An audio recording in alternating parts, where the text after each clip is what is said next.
오늘도 우리 가운데 함께 하신 주님을 찬양합니다. 그리고 예배를 통하여 정말 주님을 사랑해서 주님, 나도 주님이 가신 그 길을 따라가겠습니다 라는 믿음의 결단, 하나님의 은혜를 풍성히 받는 믿음의 사람들, 주님의 제자로 거듭나는 시간 되시길 주의 이름으로 축복합니다. 아시스의 성자 이 프란시스의 수도원에 두 사람이 수도사가 되겠다고 찾아왔습니다. 수도사가 될 수 있도록 저희를 받아주십시오 라고 두 청년이 말을 합니다. 그때 프란시스가 말했습니다. 배추 모종을 심고 있는데 그럼 너희들이 한번 심어봐라. 그런데 뿌리를 땅에 심지 말고 잎이 땅에 들어가도록 심어라. 거꾸로 심어라 라고 합니다. 한 청년은 프란시스가 시킨 대로 거꾸로 심었습니다. 그렇지만 다른 청년은 왜 거꾸로 심어야 하지?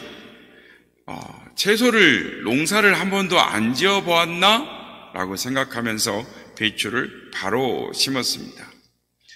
배추를 거꾸로 심었던 사람은 수도사가 될 수 있었고, 자기 생각대로 바로 심은 사람은 수도사가 될 수가 없었습니다. 얼마나 합리적이느냐, 농사법에 맞느냐 아니냐를 시험한 것이 아니라 하나님 앞에 자기를 전적으로 부인하고 순종할 수 있느냐를 보았던 것입니다. 성도 여러분, 자기를 부인한다라는 것은 쉬운 일이 아닙니다.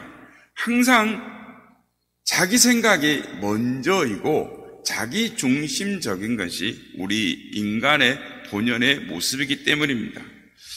우리 죄를 보면 내 생각, 내 뜻, 내 방식이 아니면 교회를 어렵게 하고 힘들게 하는 하나님의 영광을 가리는 사람들을 우리가 볼 수가 있습니다. 아니, 우리 자신을 돌아보면서 우리는 그러한 때가 없었는가 생각하게 되는 것입니다. 여러분, 주님을 따르려면, 주님의 제자가 되려면 먼저 자기를 부인하는 것이 수반되어야 하는 것입니다. 오늘 본문 24절 말씀입니다. 이에 예수께서 제자들에게 이르시되 누구든지 나를 따라오려거든 자기를 부인하고 자기 십자가를 지고 나를 따를 것이니라 라고 말씀을 합니다. 나를 따라오려거든 자기를 부인하고 라고 말합니다. 여기서 부인하고 라는 말은 언어로 아파르네오마이라는 단어를 쓰고 있는데 이것은 제 것이 아니다 라고 말을 하는 것입니다. 그러니까 내게 주어진 생명, 내게 주어진 명예와 재물과 재능과 건강과 심지어 자녀들도 다 하나님의 것입니다. 이렇게 고백을 한다라는 것입니다. 자기를 주인의 자리에서 내려놓고 주님을 주인의 자리로 올려놓는 것. 그러니까 자기를 부인하는 사람이 주님의 제자의 길을 갈 수 있다라는 것입니다. 오늘 말씀 윗부분을 보면은 유명한 베드로의 고백 사건이 나오고 있습니다. 예수님께서 예수님에게 훈련받은 제자들이 그동안 3년 동안 훈련을 받았습니다. 그래서 예수님은 제자들에게 아주 심각한 질문 하나를 통해서 그들을 영적 시험을 보는 그런 사건이 있었습니다. 그게 뭐냐면 예수님이 우리가 볼 때는 그냥 질문 같았지만 예수님 입장에서는 굉장히 심각한 영적인 시험을 하고 계셨습니다. 세상 사람들이 나를 누구라고 하느냐라는 시험지를 냈더니 어떤 사람은 세례 요한이라고 합니다. 어떤 사람은 엘리야라고 합니다. 더러는 예레미야라고 하는 사람도 있습니다. 라면서 대답을 합니다. 근데 사실 이 제자들의 문제점은 예수님이 누구이신가, 예수님이 누구이신지를 모른다는 데에 있었습니다. 실망하신 예수님은 그러면 너희는 나를 누구라 하느냐라고 물으십니다. 베드로가 먼저 말합니다. 주는 그리스도이십니다. 그리스도는 우리를 구원하러 오신 분이시다라는 뜻입니다. 살아계신 하나님의 아들이십니다 라고 고백합니다. 100점 답안입니다. 그래서 예수님께서 베드로에게 내가 천국 열쇠를 내게 주겠다. 내가 만약 땅에서 매면 하늘에서도 매일 것이요 땅에서 풀면 하늘에서도 풀릴 것이다 라고 하시면서 칭찬을 하십니다. 오늘 우리가 읽은 이 첫 부분, 오늘 보면 21절을 이렇게 시작합니다. 이때로부터라는 말씀을 시작합니다. 그러니까 예수님께서 베드로의 고백을 들고 칭찬을 하신 이후부터 이만하면 됐다, 이만하면 때가 되었다, 사명을 제자들에게 말할 만큼 제자들이 훈련되어졌다라고 생각하시고 이렇게 말씀을 하는 것입니다. 내가 예루살렘에 올라가 장로들과 대제사장들과 서기관들에게 고난을 받고 죽을 것이다. 21절 끝부분에 보면 비로소 나타내시니라고 말씀합니다. 나타냈다라는 말은 가르쳤다라는 말입니다. 그러니까 이제는 말을 해도 괜찮겠다. 예수님이 이제는 제자들에게 가르쳐도 되겠다라고 생각을 하시고 말씀을 하셨다라는 것입니다. 그런데 조금 전에 100점짜리 신앙 고백을 했던 베드로가 뭐라고 했다고요? 항변했다라고 합니다. 오늘 보면 22절 말씀입니다. 베드로가 예수를 붙들고 항변하여 이르되 주여 그리 마옵소서, 이 일이 결코 주께 미치지 아니하리이다. 예수님 이때 험한 단어를 쓰십니다.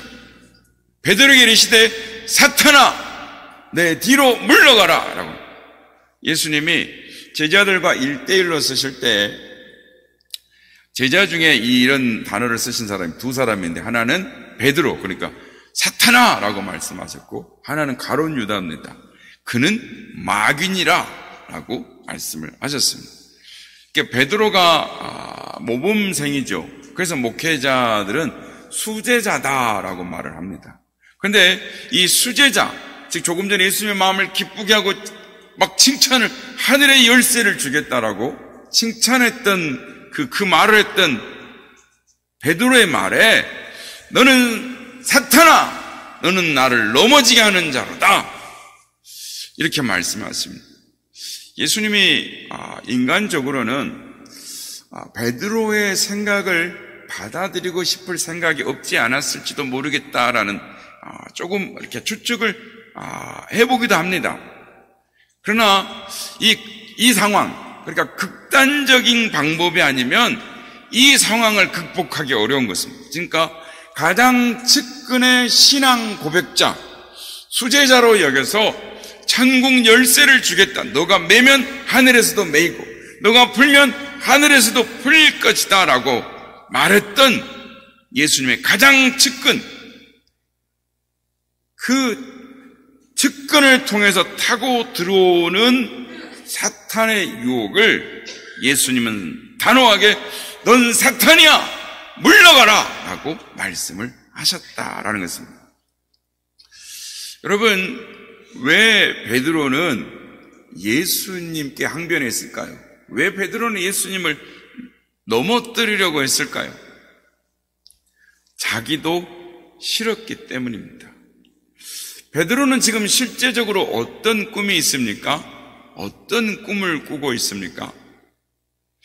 갈릴리 바닷가에서 조상적으로부터 물려받은 작은 나룻배 배 한 척에 수십 군데 찢어진 그물을 기으면서 물고기 잡이를 하면서 겨우겨우 생계를 유지하던 어촌의 영세민이 예수님을 따라가면서 무엇을 보았습니까? 예루살렘의 그 많은 군중들이 예수님 보고 왕이 되라고 소리치는 그 현장에 제일 가까이에 있었습니다. 예수님의 가장 신뢰하는 수제자가 되었습니다. 그러면 장래가 보장된 것입니다. 그런 희망찬 베드로 앞에, 꿈을 꾸고 있는 베드로 앞에 주님이 뭐라고 하십니까? 이제 곧 될 것 같은 그 본 고장인 무대인 예루살렘으로 들어가면 내가 이렇게 될 것이다 라고 말합니다. 그 말을 들었을 때 베드로 마음이 얼마나 상했겠습니까? 베드로가 듣고 싶었던 말은 이 말이었을 것입니다. 얘들아, 이제 내가 예루살렘으로 올라가겠다. 이제 목표가 눈앞에 고지다. 유대인의 왕이 되어 이 민족을 고통스럽게 했던 로마로부터의 국권을 회복하고 옛날 다윗 조상이 왕이 가졌던 그 국권을 회복하리라. 그 위대한 권위를 되찾겠다. 내가 그 권위를 회복할 때 너희들도 내 곁에 있을 것이다. 약속하겠다. 이 말이 듣고 싶었지 않았겠습니까? 그렇게 기대했는데 장로들과 대제사장들과 서기관들에게 잡혀서 죽겠다라고 하니 이게 무슨 말이냐. 그래서 베드로는 항변할 수밖에 없었습니다.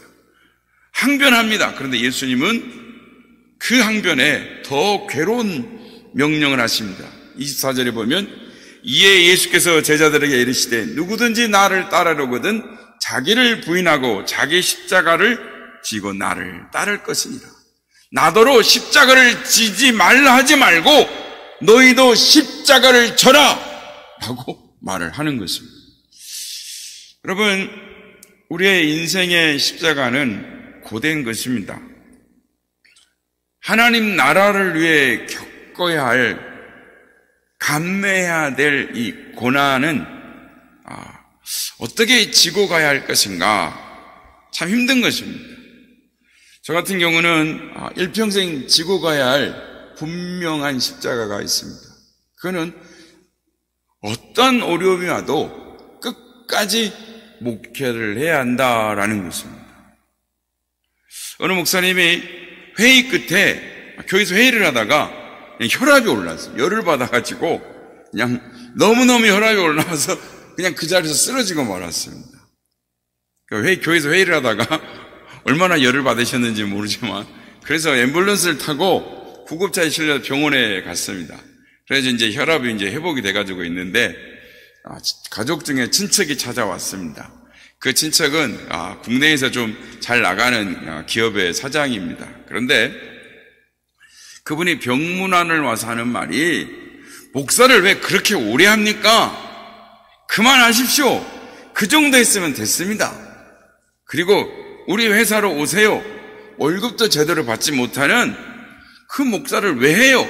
왜 내 말을 안 듣습니까? 이러면서 목사님을 막 책망을 하더라는 거예요. 여러분, 목회 사역은 하나님이 주신 것입니다. 그러므로 이 십자가는 끝까지 지고 가야 할 하나님의 선물입니다. 프랑스 남부 도시에 이 미알레라는 옛 가옥 형태를 지닌 이 돌담, 그러니까 옛날 그 형태를 보존하고 있는 이 돌로 만들어진 이 집이 있습니다.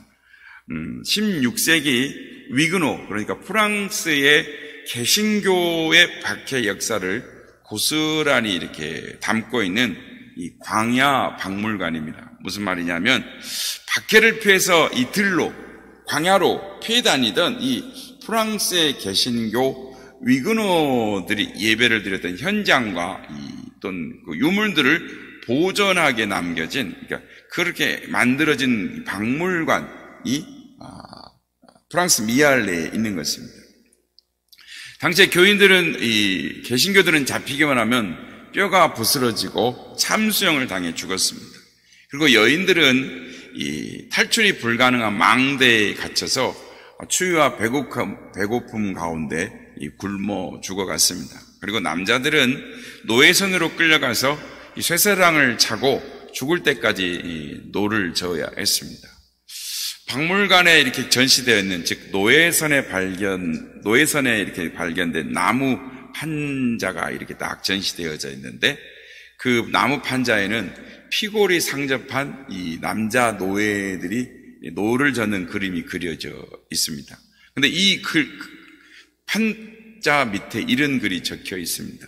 주님, 저로 하여금 제 손목에 쇠고랑을 당신과의 혼인 반지로 삼게 하시고, 주님, 저로 하여금 제 손목의 쇠고랑을 당신과의 혼인 반지로 삼게 하시고, 제 발목의 쇠스랑을 당신과 사랑의 사슬로 여기게 하소서라고 글이 써져 있습니다. 목숨을 아낌없이 내어주고 주님을 따르는 사람들의 주님을 향한 믿음의 증거인 것입니다. 여러분, 십자가는 복음의 핵심인 것입니다. 복음의 핵심을 한마디로 표현하면 예수 그리스도와 그의 십자가에 못 박힌 것을 말을 합니다. 사도 바울은 복음을 전하면서 이렇게 선언합니다. 내가 예수 그리스도와 그의 십자가에 못 박히신 것 외에는 알지 않기로 정하였노라. 복음의 핵심은 예수 그리스도가 십자가에 못 박히신 것입니다. 사도 바울은 복음을 전할 때 헬라의 지식대로 로마의 웅변술도 다 버리고 오직 예수 그리스도, 십자가에 못 박히신 예수 그리스도만을 전하기로 작정했다라고 선언을 합니다. 십자가와 고난의 길, 주님 때문에 욕을 먹고 핍박을 받는 길인데 기뻐하고 즐거워하는 길이다. 즐거워해야 하는 길이다라고 주님은 말씀을 하십니다. 마태복음 5장 11절 12절 말씀입니다. 우리 한번 같이 한번 읽어보도록 하겠습니다. 시작. 나로 말미암아 너희를 욕하고 박해하고 거짓으로 너희를 거슬러 모든 악한 말을 할 때에는 너희에게 복이 있나니 기뻐하고 즐거워하라. 하늘에서 너희의 상이 큼이라.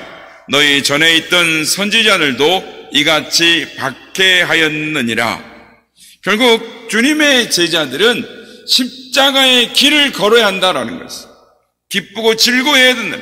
그래서 사도행전 5장 40절 41절에 보면 그들이 옳게 여겨 사도들을 불러 채찍질하며 예수의 이름으로 말하는 것을 금하고 놓으니 사도들은 그 이름을 위하여 능욕받는 일에 합당한 자로 여김심을 기뻐하면서 공회 앞을 떠나가니라.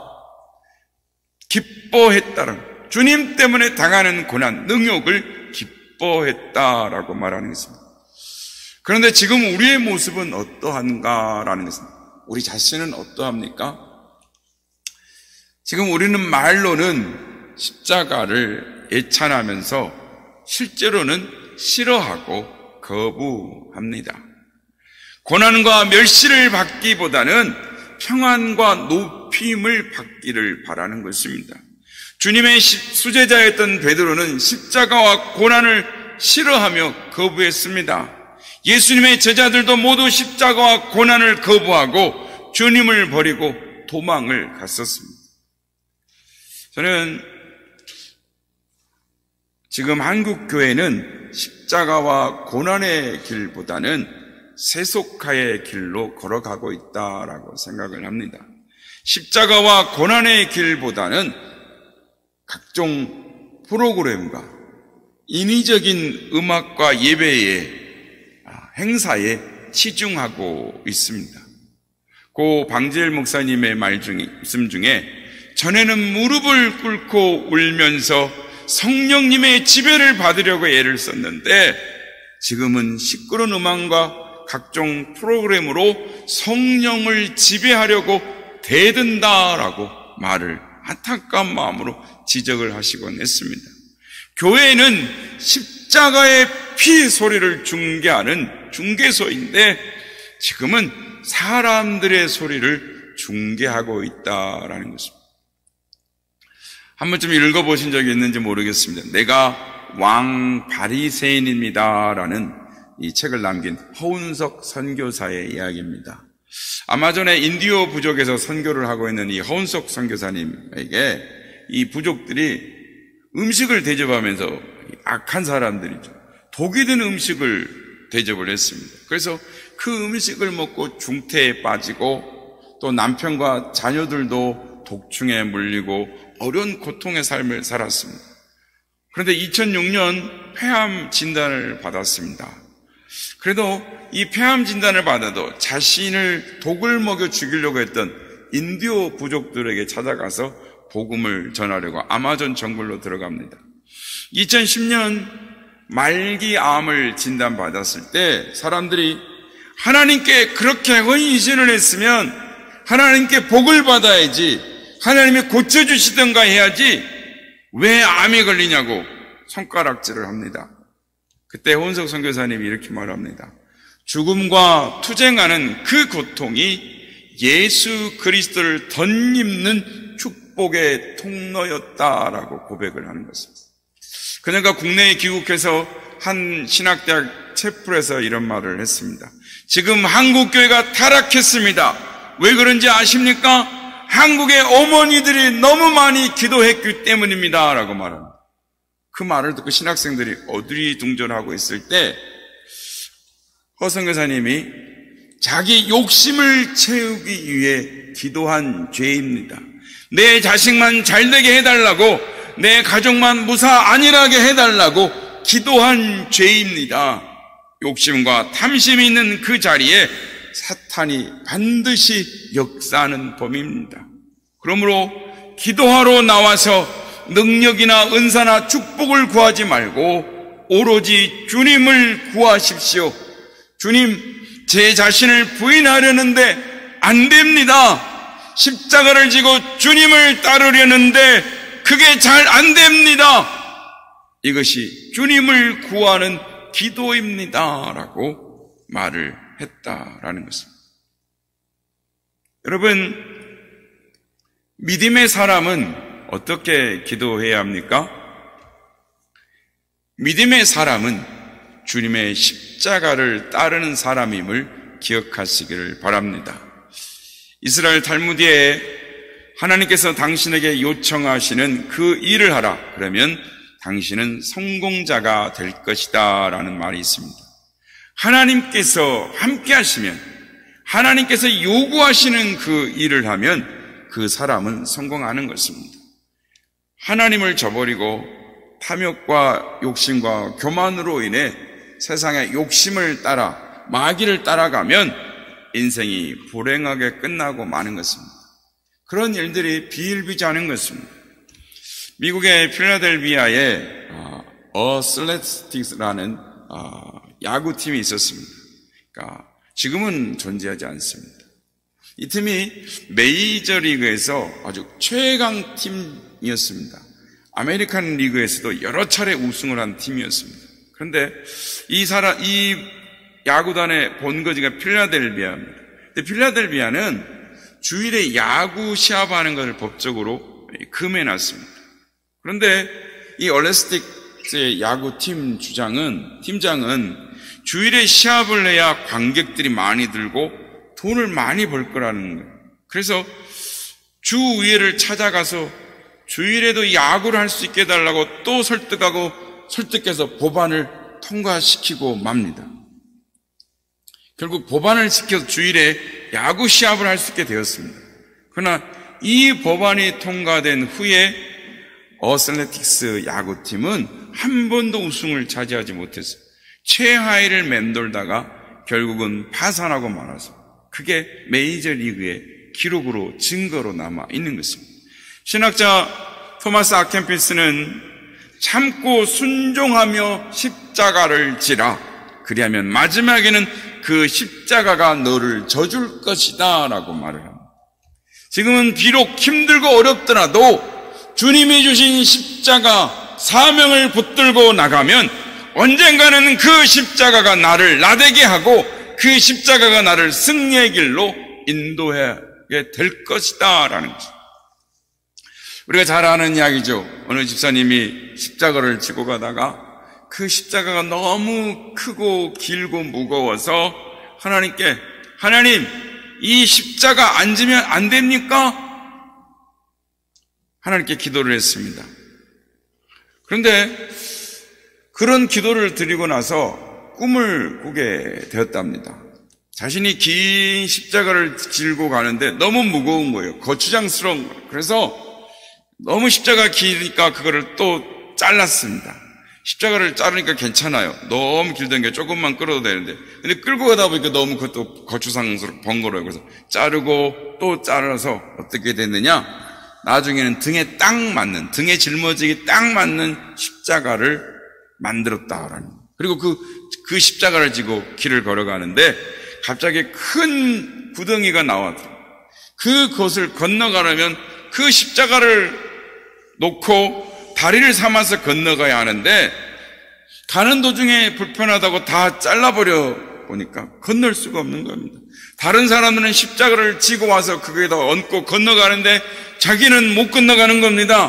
혼자만 못 건너가고 발을 동동 구르다가 잠을 깼다라는 것입니다. 그러나서 하나님 앞에 무릎 꿇고 기도합니다.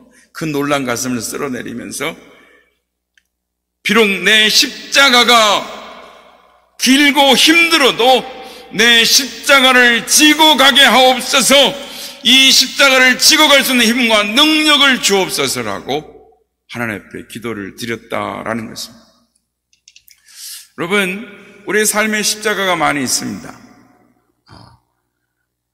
하나님이 주신 큰 사명이 아니더라도 남편이 십자가가 될 수도 있고 자녀가 나의 인생의 십자가일 수도 있습니다. 그렇다고 이 십자가를 포기해버린다면, 포기하고 도망간다면 어떻게 되겠습니까? 어느 부자가 천국에를 갔습니다. 그리스도인들을 위하여 아름다운 집들이 준비되어져 있다라는 말을 죽기 전에 들었습니다. 그래서 자기를 안내하는 천사에게 말을 합니다. 자기가 거할 집을 보여달라고. 그래서 천국 안을 가기 시작합니다. 그러면서 천국 안을 거니는데 이 아름답기에 그지 없는 아름다운 저택들이 질비하게 서 있었습니다. 좋은 집을 지날 때마다 이 부자가 자기를 위한 집이 아닌가 하고 기대를 했습니다. 그러면서 천사에게 연신 물어봅니다. 여긴 이 집 아닌가요? 근데 천사는 계속 고개를 가로저었습니다. 화려한 저택들을 지나가고 집의 질이 점점 떨어져 가는 순간 부자는 초조해지기 시작했습니다. 혹시 천사님 착각하신 거 아닙니까? 착각해서 지금 지나쳐 버리신 거 아닙니까? 점점 집의 질이 점점 안 좋아져 갈 때 점점 더 조바심이 나기 시작했습니다. 더 강하게 천사님 혹시 빠뜨린 거 어디 다시 한번 보세요. 천사가 강하게 아니요 라고 말합니다. 마침내 허름하고 금방이라도 쓰러질 것 같은 집 앞에 도착했습니다. 여기가 당신이 머무를 집입니다. 부자는 놀라서 아니 지나온 그렇게 화려한 저택들이 얼마나 많이 있었는데 아니 왜 이렇게 초라한 집을 저보고 살라고 하십니까? 그 중에 하나 그건 제 집이 돼야지 왜 이게 제 집입니까? 하고 따졌습니다. 천사가 말하기를 지금까지 당신이 세상에서 천국에 투자한 것으로 겨우 이 집밖에 지을 수 없었습니다 라는 말, 너무나 잘 아는 이야기죠. 오늘 보면 27절 말씀입니다. 인자가 아버지의 영광으로 그 천사들과 함께 오리니 그때에 각 사람이 행한 대로 갚으리라. 우리 한번 이 말씀 같이 한번 합독하겠습니다. 시작.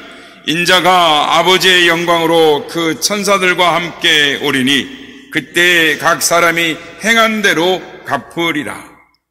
여기 갚으리라 라는 말은 언어로 아포도세이라고 말하는데 보상해 준다라는 뜻입니다. 자기를 부인하고 자기 십자가를 지고 따라온 사람들에게 상급뿐만 아니라 영원한 생명이 있다라고 말씀하십니다. 자기를 부인하고 주를 따른 자들은 반드시 영광에 참여하게 되는 줄로 믿습니다. 미국의 강철란 카네기는 믿음의 사람입니다. 그래서 믿음의 사람들을 예를 든다 그러면 언젠가 한 번은 꼭 카네기가 나옵니다. 네, 이 사람은 가난한 집에 태어났습니다. 12세에 직물 공장에 취직했고 14세에 전기기관차 화부가 돼서 석탄을 퍼 날랐고 16세 우편 배달부가 됐습니다. 그때 이 청소년이 이렇게 하나님 앞에 기도합니다. 하나님, 나의 인생을 통해서 하나님께 영광을 돌리게 하옵소서. 나의 인생을 통해서 하나님께 영광을 돌리게 하옵소서. 기도하면서 책을 읽기 시작합니다. 그리고 철도회사에 취직하고 나중에 믿음으로 철강회사를 세우고 철강계 대부호가 되는 철광왕이 됩니다. 한 번쯤 이 책을 한번 읽어보시는 거 좋습니다. 그의 자서전에서 그가 이렇게 말합니다. 주 안에서 희생은 반드시 보상을 받는다. 내가 가난한 집에서 태어났기 때문에 그것이 나의 축복의 기회가 되었고, 헌신의 손을 주머니에 넣는 사람은 성공에 다다를 수 없다라고 말합니다. 성도 여러분, 우리는 주님을 따르는 사람들입니다. 우리는 어떻게 주님의 가신 길을 뒤따라가고 있습니까? 바라기는 예수님의 수제자 베드로의 실수를 바라보면서 반면교사 삼아서 자기를 부인하고 자기를 십자가를 지고 주님을 따름으로 주님의 이름을 높이는 우리 모두가 되시길 바랍니다.